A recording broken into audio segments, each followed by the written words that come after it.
Well, good morning, good morning, good morning, good morning. Oh, good morning to each and every one of you. Hey, Kathy, how are you?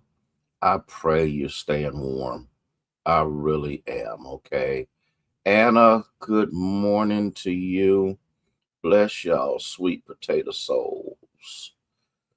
Excuse me. We are grateful and thankful for you, one and all, being a part of this moment. Minister Sarah, how are you? Okay, I'm gonna try to get this right. Charlie Esther, Charlie Esther. Lord have mercy. Good to see you. Thank you so much for being here. Nancy, Stephanie, bless y'all's heart. And we're grateful. I'm thankful that you are here. Jemison, how are you, sir? Praying that you're good. Um,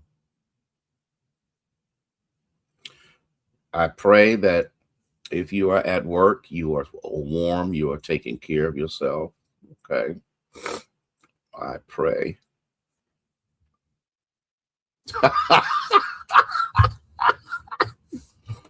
Oh, you know what? I'd pray for me. Pray, please, please, please pray for me. Okay. Um, I'll just be jacking your name up, but I'm glad you got a sense of humor. Sister Barnett, you just don't know how happy you've made me. Cora, bless you. Good. Nancy, Deborah, Chaplain Hearns, um, Rhonda, good to see you. Good to have you here.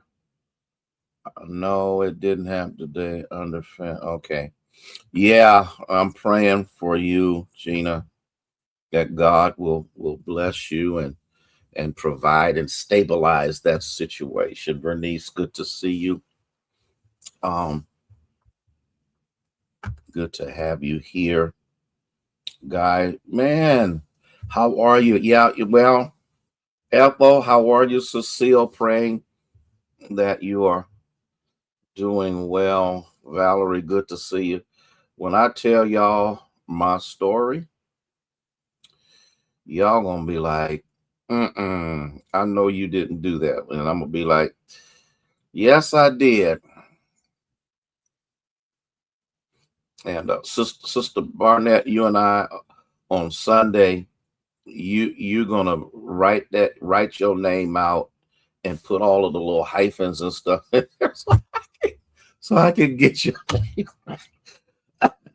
Man, thank you so much for just understanding. Okay. Andrea, Sharon, bless you. Stephanie, you staying out of trouble. And yeah, yes.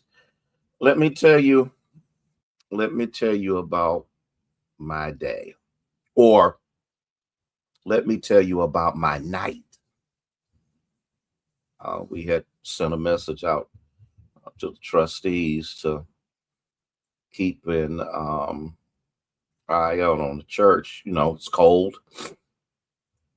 And I need a vat for her, a vat of oil.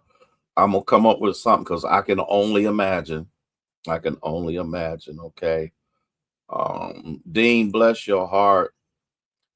And so I got a phone call at 9 p.m. from one of the trustees that just happened because I said cut the little faucet on in the nurse's station. It's going to be so cold. Let the water drip so we don't have any frozen pipes. I get the phone call saying the boiler is not working. Hey, Tamika, how are you? Elder Carter, how are you? So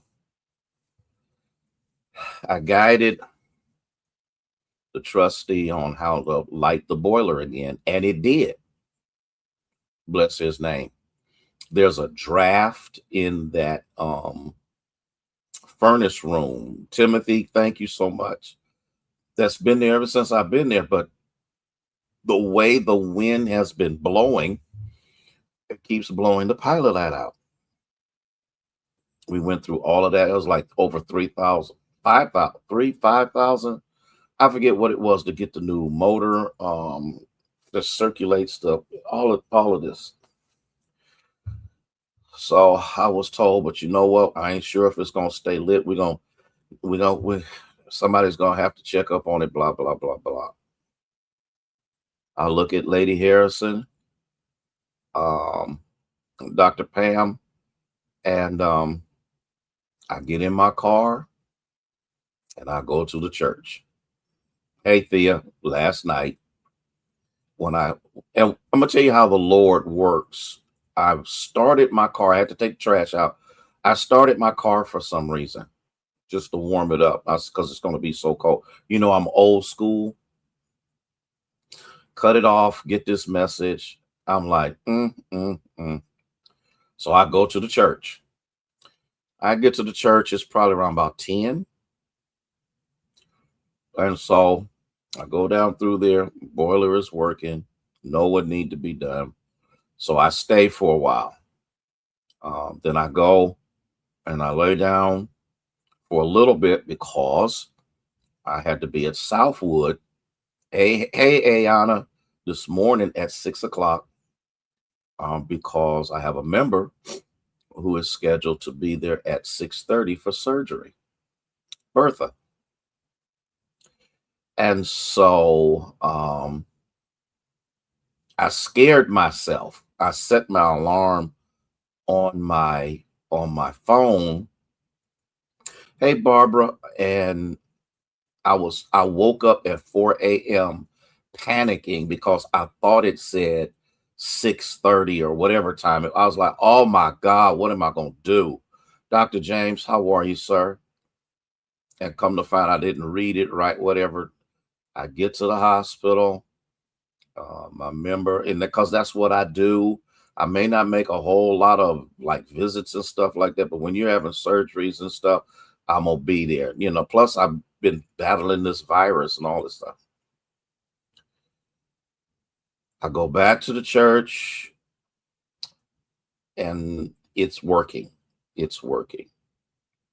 Then there was another issue at the church that I had to deal with before I could get in my car and come home.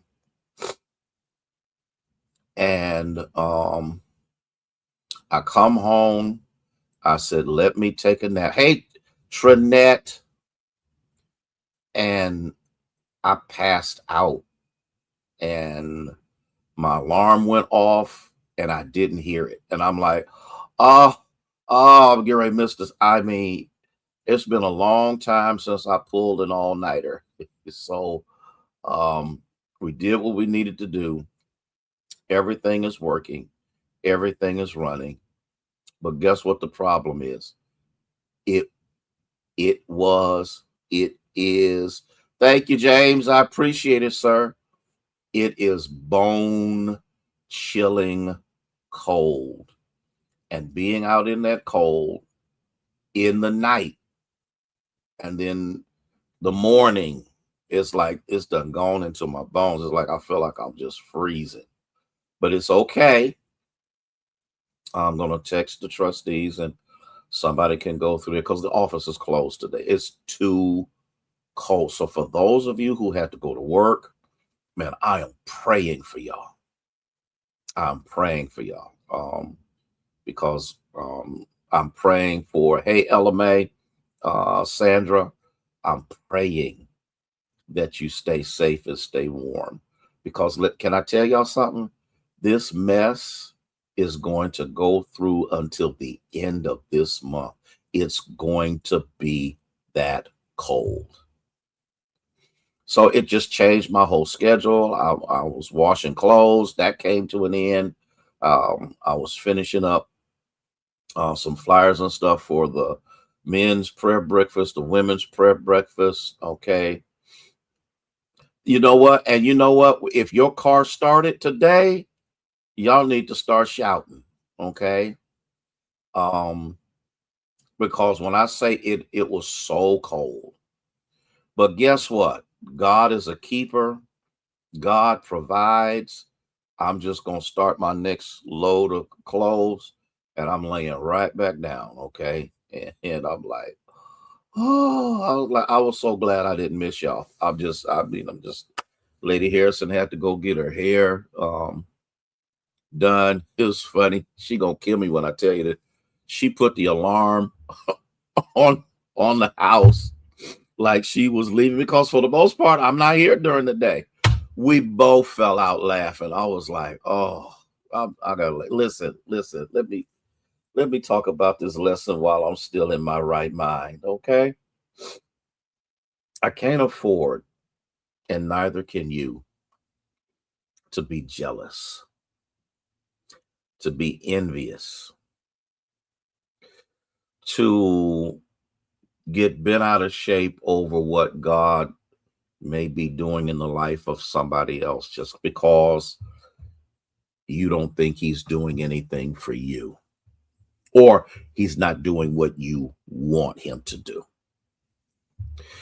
We can't look upon the blessings of other people, even if that person is not saved, and become jealous of what they've accumulated, of what they've done, because it's not worth it. You know what? I have heated seats. Oh my God, I'm so glad I got heated seats. But I have to put the blanket in there. I gotta do what I gotta do. Because guess what? It's gonna be like, who knows when the next emergency is gonna pop up. And so in Hebrews chapter 13, verse 5 says something, and I think we all need to. Oh, yeah, oh, that's right. And then at 7 o'clock yesterday, I did the prayer call.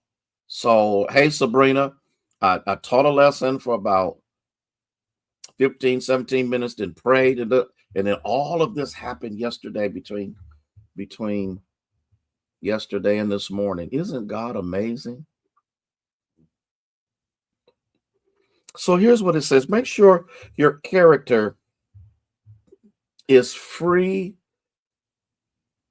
You know what? And Sharon, my my SUV is remote.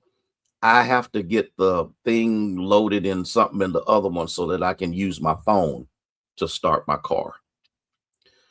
And so remote starts are a blessing, y'all, especially in weather like this. Make sure it's free from the love of money. It's not that God, hey Daryl, how are you? It's not that God don't want you to have no money. Daryl, I told him the story of the boiler and all that other stuff that happened last night. I'll tell you later. And God knows you need money, but you ought not love it more than anything else. I'm gonna tell you something that I was overwhelmingly happy that happened. As you know, the seated president didn't acknowledge MLK Day. He went to the playoff game, the college football game, or whatever. I was glad he did it because it's an indicator of just how depraved you can become when money is your motivator. And so, and the truth of the matter is, um, I'm okay with it because I'd rather him go someplace else and do something else and lie to somebody else than to stand before this country and lie about civil rights, because we all know he's trying to remove all of them, threatening other nations now with tariffs if they don't bow down to him. And now, guess what they're doing? They're sending their militaries over. They said, now we don't want to fight, but if we have to, we will. And you got ICE snatching folk out of their cars, breaking their windows. Isn't that amazing? And he wants to get the Nobel Peace Prize. I've ended 8+ wars. you ain't ended one. You're trying to start some. Isn't it amazing? See what money will do to you? The love of it, the lust of it, it will cause you to live a delusional life. And there's people stupid enough to follow along with you. Being content with what you have, for he himself have said, I will never desert you and I will never forsake you. Hey, Doe, how are you?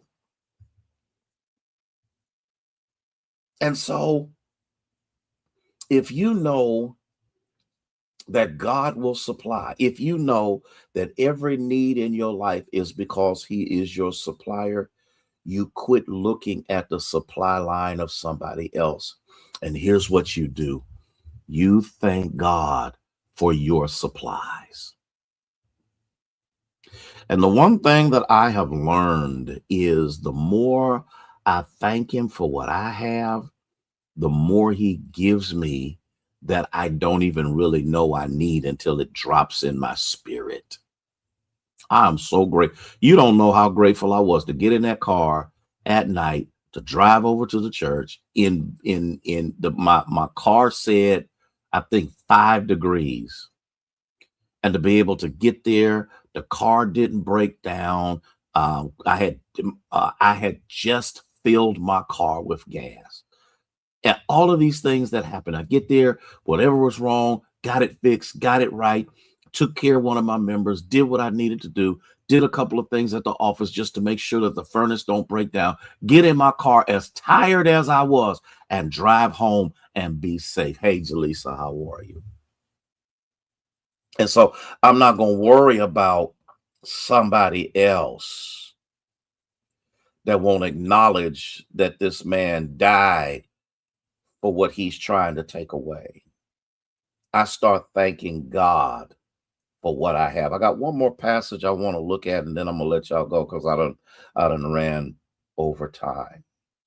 Proverbs 4:23. Proverbs 4:23. Watch over your heart with all diligence, for from it flow the springs of life. Whatever is in your heart is what motivates you. And if money is it, it's evident. If envy is it, it's evident.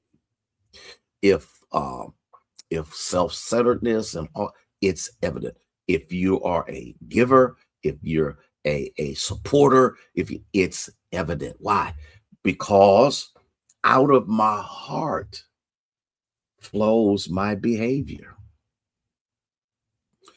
And so in the midst of that, that's what I wanted to share with you. Um, I ain't got time to be jealous. So what? If they're riding better than you, living better than you, guess what? They ain't always been there either. And I'm going to say this because I'm going to get in trouble for it because it was funny. I forget where I was. Might have been the Martin Luther King. Heard some stuff that validated a lot of what I preached on Sunday. I was like, wow. Because guess what? I don't want your blessings. I want what God has for me. Because I believe that what God has for me is uniquely for me. It has my blueprint, my DNA, and my gratitude attached to it. And that's what we got to recognize, we got to see, and we got to understand. Quit just stop. As somebody said on here, let Orange Man go about his business, still vote. He's going to try to take away the elections. He's going to try to do all of that. He's going to try to do all kind of things because he's desperate. Who in their right mind that is doing the right thing is worried about impeachment? The love of money is the root of all evil. And sooner or later, they and their money will perish. What does it profit a man if he gains the whole world and loses his soul? I'd rather be able to make ends meet and know that my soul is anchored in the Lord than to have millions upon millions of dollars. Gelada, that's all it is. He's scared to death. And if you've ever known anything about a scared animal, it will do anything and everything to survive. Debbie Johnson, I'm trying to tell you something. But I have learned, and let us learn from our history, from our foreparents. Let us learn. Let us hold on to the fact that he may not come when you want him, but he's always right on time. Our foreparents taught us how to persevere. Our foreparents taught us how to vote and to be accountable. And the same God that brought our foreparents, trust me, he's going to bring us as well. So ride on, live on, eat on, whatever on. I ain't upset. I'm just glad that I'm still in the service. I'm just glad that I got what I got, because whatever condition I have found myself in, I have learned to be content. I done went way over time. Listen, love y'all with the love of Jesus, who is the Christ. Look out for one another, please. Make sure I'm waiting to hear how Bertha's procedure went. And so let's just, because it's going to be like this till the end of the month. And let's show the joy of the Lord to be our strength. Y'all be blessed. I'm getting ready to go take a nap. I got to go. Love y'all with the love of Jesus, who is the Christ. Trina, may God bless you. May he keep you, is our prayer.